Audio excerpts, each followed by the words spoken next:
My mother mocked me. "Hey, Tony, where are your wife and your kids?" "Oh, that's right, you don't have any." Everyone roared with laughter, so I said to her, "Hey, Mom, and where's the money to pay the rent?" "Oh, that's right, you don't have any anymore." My name is Tony, I'm 43 years old, and from a very young age, I made the most important decision of my life: I would not live like my parents. My parents, Roberto and Clara, aged 65 and 63 respectively, were always people who prioritized enjoying life above all else. Every weekend they went out to restaurants, bars, and friends' parties. They bought unnecessary things on credit: televisions, furniture, designer clothes they didn't need. They lived from day to day, without savings, without planning, without any kind of vision for the future. "Life is for living," my father constantly said. "Money comes and goes. The important thing is to enjoy it. You can't take anything with you to the grave," my mother would add. "You have to spend and be happy." And spend they did. Boy, did they spend. But when the bills arrived, the utility shut-off notices, the accumulated debts, then it was panic and tears. I grew up watching that endless cycle: spend irresponsibly, enter a crisis, borrow money, promise to change, and repeat it all over again. At 15, I promised myself I wouldn't be like that. I would not live on that roller coaster of financial irresponsibility. While I was in high school, I got my first job at a supermarket. I worked after classes and on weekends, bagging groceries and organizing shelves. I earned little, but I saved almost everything. My parents made fun of me. "Look at Tony, 15 years old and already a bitter old man," my father would say. "You should be going out with friends, with girls, enjoying your youth. Money doesn't buy happiness, son," my mother would add. "Relax a little, live." But I kept working, kept saving.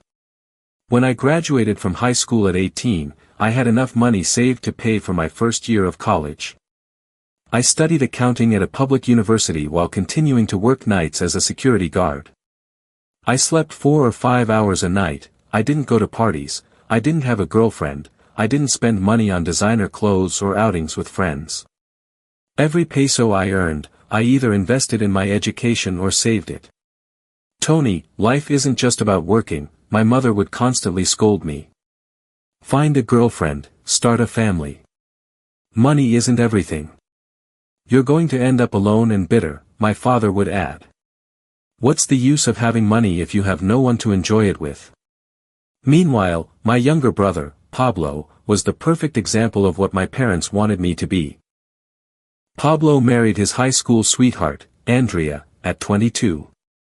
By 23, they already had their first son, Matthias.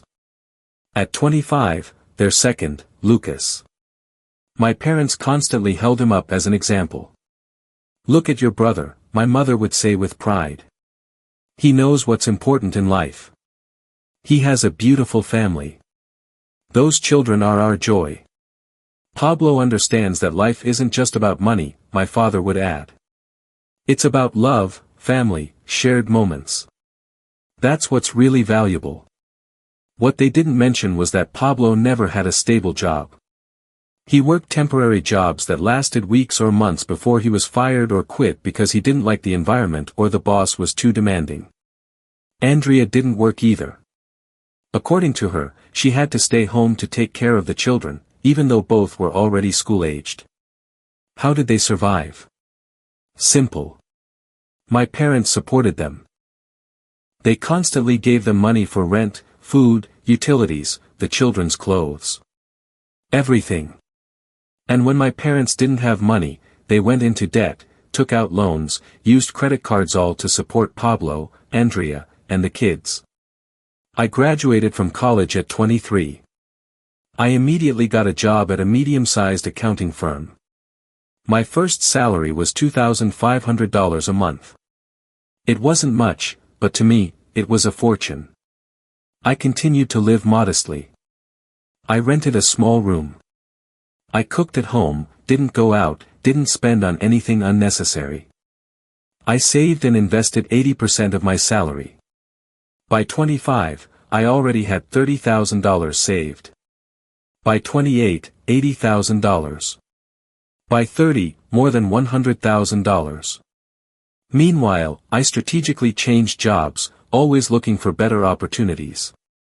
At 30, I was earning $6,000 a month as an accounting manager. I bought my first apartment at 32. It wasn't big or luxurious, but it was mine.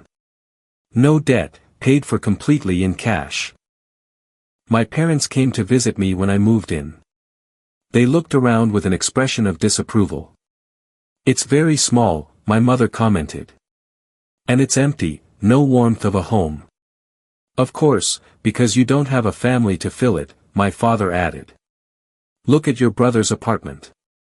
Even though it's rented, smaller than this, and older, it's full of life, of children's laughter, of love."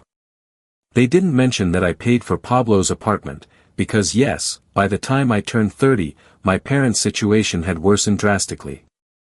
They retired with minimum pensions because they had never saved or invested properly. Between the two of them, they collected a small amount each month. It wasn't even enough for their own expenses, much less to continue supporting Pablo and his family. That's when they came to me for help.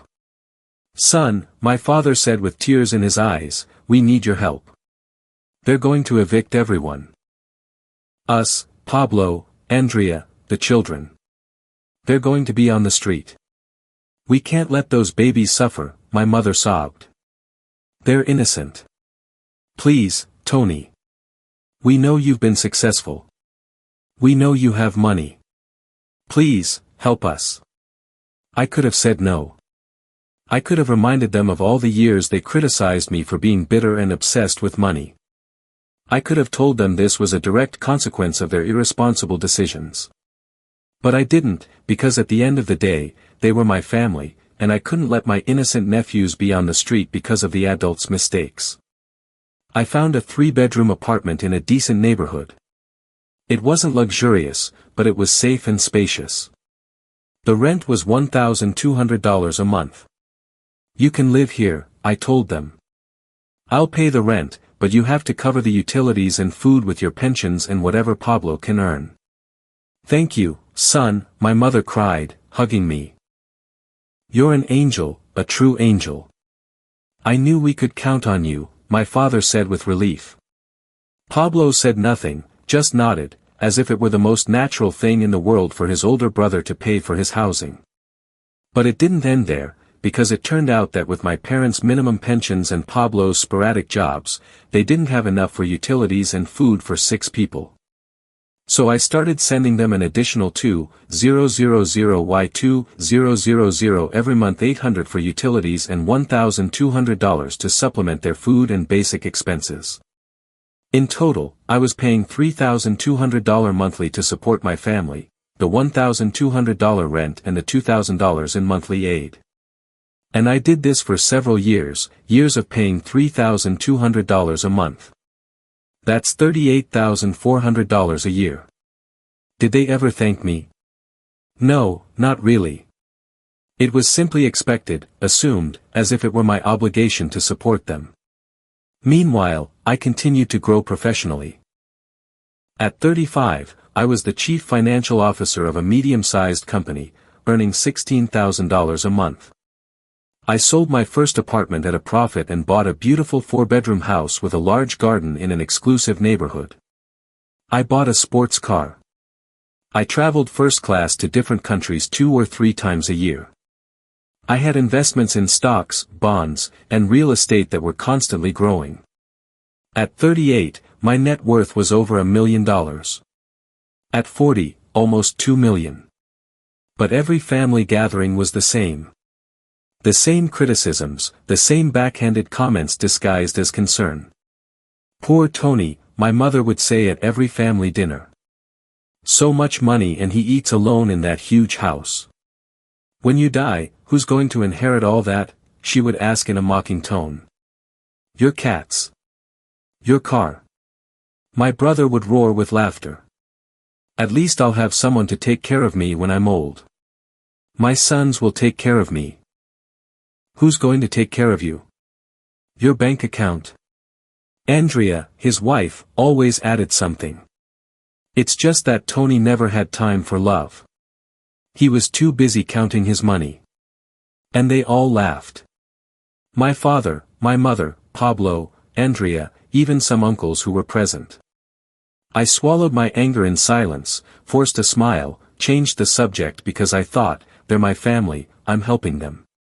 This is the right thing to do. But over the years, the resentment grew. Every comment was a stab. Every mockery, a reminder that no matter how much I gave, it would never be enough, never be appreciated. Then came my birthday, a major milestone, more than 4 decades of life, and I decided to celebrate in a big way.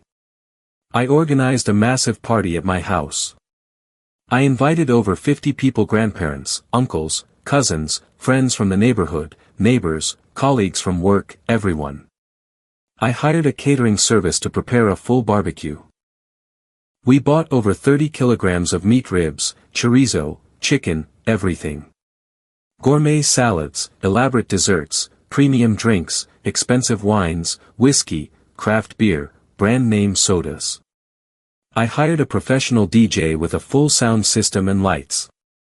I set up an inflatable play zone in the garden for the children, a bouncy castle, a giant slide, obstacle courses. Everything was paid for by me. No one had to bring anything or contribute a single peso. It was my gift to everyone. The party started at 2 p.m. on a beautiful, sunny Saturday. People began to arrive, and soon my house and garden were filled with music, laughter, and celebration. "Tony, what an incredible house," my cousin said. "Congratulations, cousin. You deserve it. This party is spectacular," the neighbors commented. "Thanks for inviting us. You're so generous." My work colleagues were impressed. "Boss, you sure know how to live well," they joked. This is the party of the year. Everything was going perfectly. The meat was delicious. The music livened up the atmosphere. The children were screaming happily on the inflatables. The adults were dancing, talking, enjoying themselves.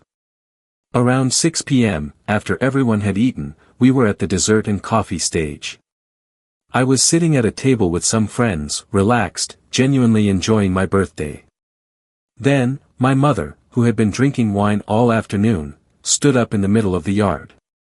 She tapped her glass with a spoon to get everyone's attention. "Attention, attention everyone," she shouted, her voice already a bit slurred from the alcohol. "I want to make a special toast to my son, Tony." The music volume went down. People turned towards her, smiling, expecting an emotional motherly speech. "Look what a beautiful house my Tony has," my mother continued, spreading her arms dramatically. "What a garden. What a sports car in the driveway. What an expensive party with a DJ and everything." People nodded, some applauded. But then my mother took a dramatic pause, a malicious smile appearing on her face. "Hey, Tony, where are your wife and kids to sing you happy birthday, and help you blow out the candles?" The atmosphere changed instantly. People stopped smiling, feeling uncomfortable. "Oh, that's right, you don't have any," my mother continued in a mocking tone. "What a shame. Over 40 years old, so much money, this huge house, and no one by your side. Completely alone." And she let out a loud, exaggerated, cruel laugh. My brother Pablo started laughing too, slapping the table. "It's true. Poor Tony, so successful and he eats alone." Andrea joined in the laughter. "At least we have a real family." Some uncles laughed uncomfortably, more out of social obligation than genuine amusement. Others looked at the ground, clearly embarrassed for my mother. I remained seated. My wine glass halfway to my mouth, frozen. I felt as if a bucket of ice water had been thrown over me. The silence that followed was heavy, awkward. The music was still low. Everyone was looking back and forth between my mother and me, waiting for my reaction. I felt my blood boil. The humiliation, the rage, the resentment from 10 years of being belittled while I paid their bills all rose in my throat like lava. But I took a deep breath. I carefully placed my glass on the table. I stood up slowly. "What a lovely toast, Mom," I said in a calm but firm voice that everyone could hear. "Very funny, very emotional." My mother smiled triumphantly, expecting me to sit down in shame. "Now I have a question too," I continued, walking towards the center of the yard where she stood. "Since we're asking public questions on my birthday." My mother's brow furrowed, her smile faltering. "Where is the rent money for next month?" I asked in a clear voice. "Or the money for the electricity bill that already came with a cut-off notice? Or the $2,000 I've been giving you every month for almost 10 years so you can live?" My mother's face turned pale. My father, who was sitting nearby, tensed up.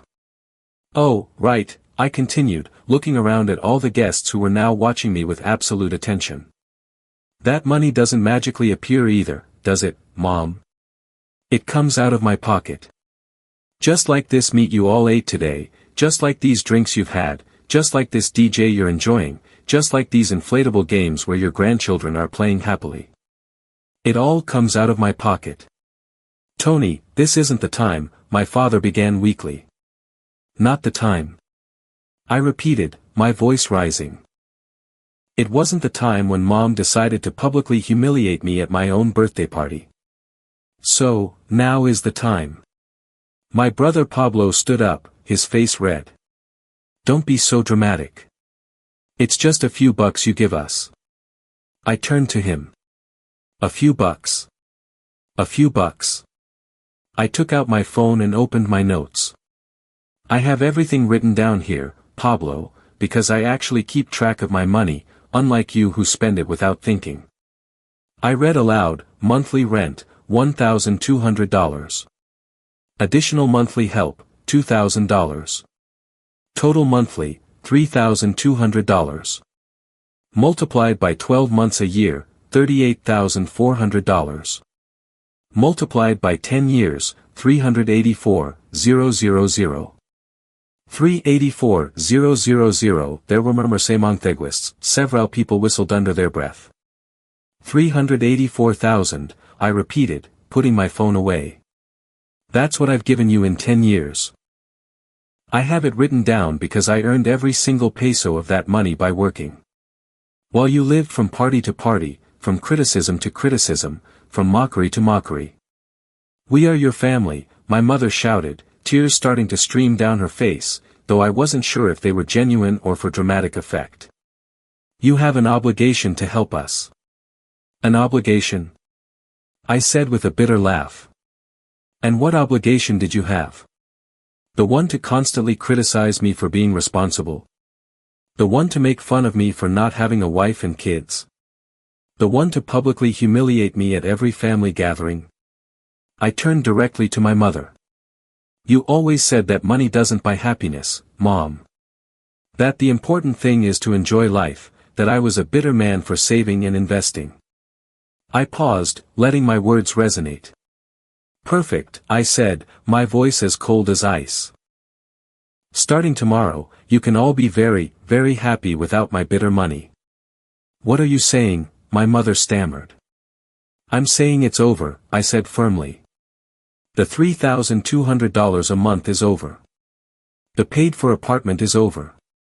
Everything is over." "Son, no," my father yelled, getting up and approaching me. "Please, don't do this. We're your parents, we raised you, we gave you life. And I gave you almost $400,000 in 10 years, I replied. And not once, not a single time, did I receive a genuine thank you. Only mockery, only criticism, only humiliation." My mother started screaming. "You're an ungrateful wretch. I gave birth to you. I went through pain for you, and this is how you repay me, by humiliating me in public." "I didn't humiliate you," I said calmly.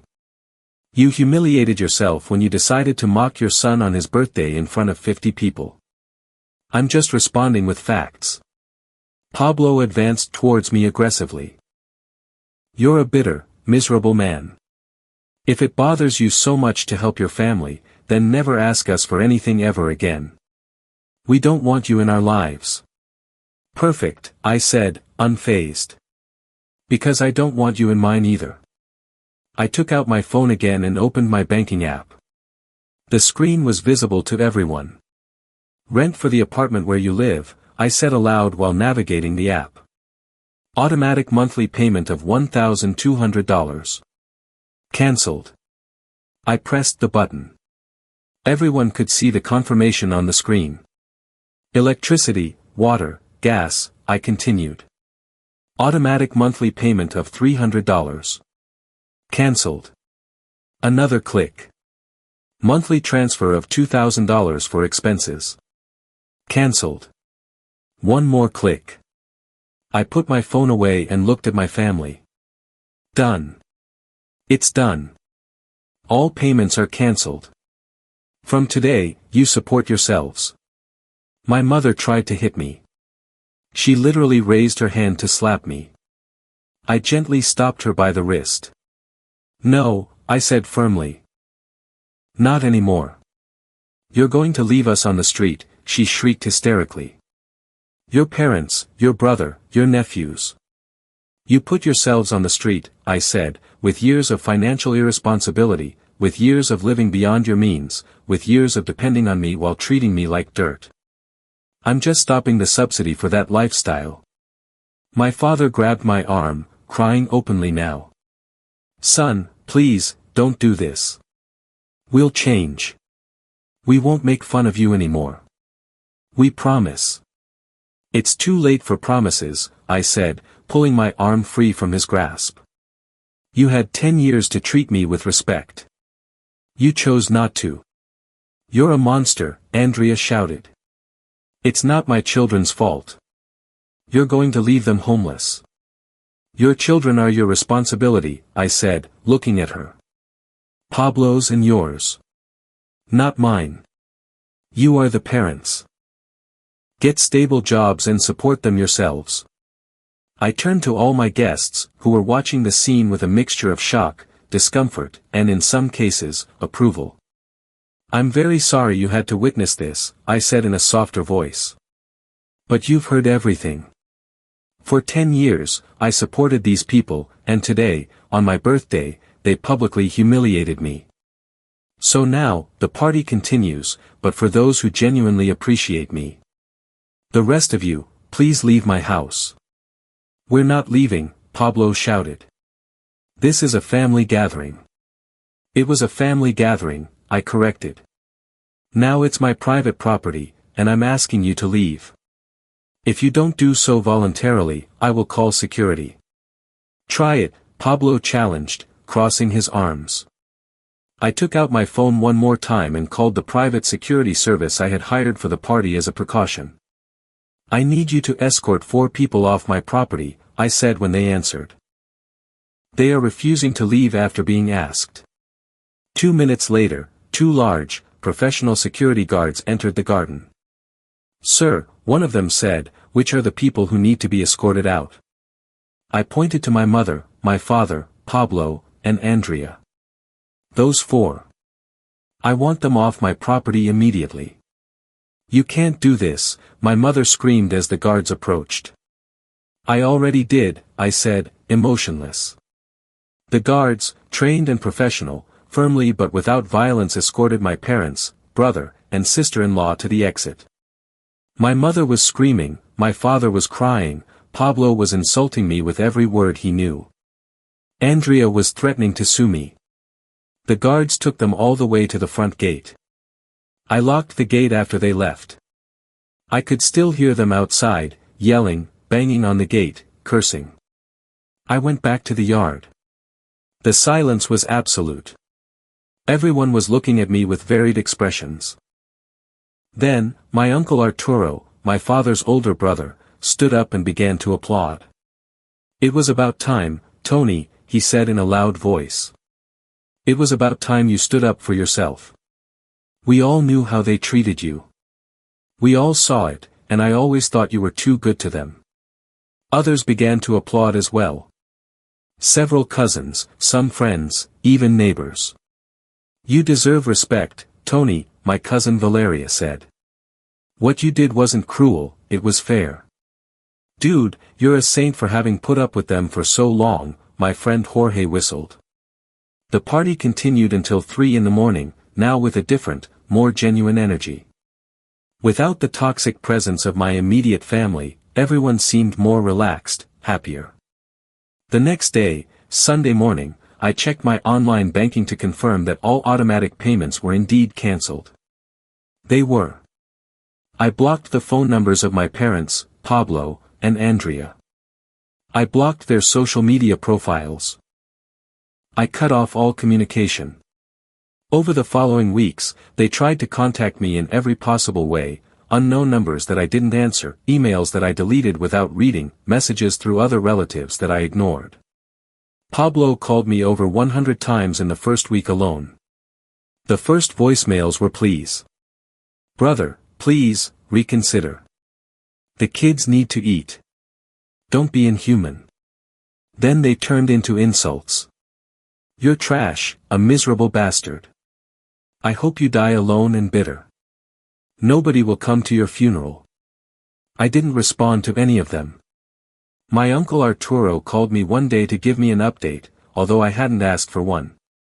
"Tony, I don't know if you want to hear this," he said, "but your parents were evicted from the apartment.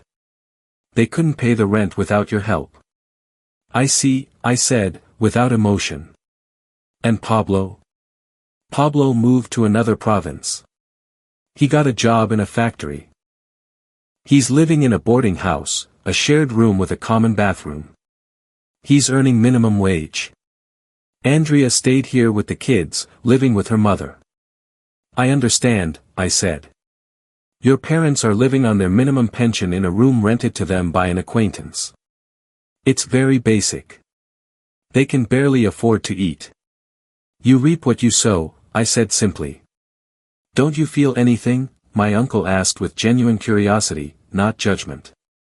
"I feel peace," I answered honestly. "For the first time in 10 years. I feel peace.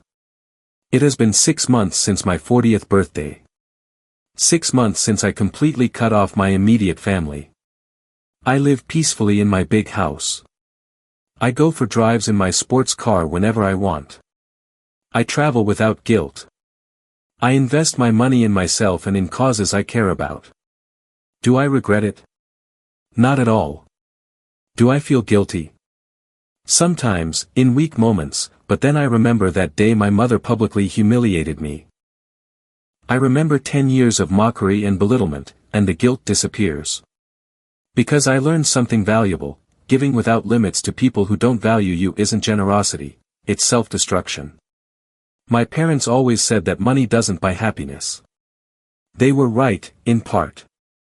Money alone doesn't bring happiness.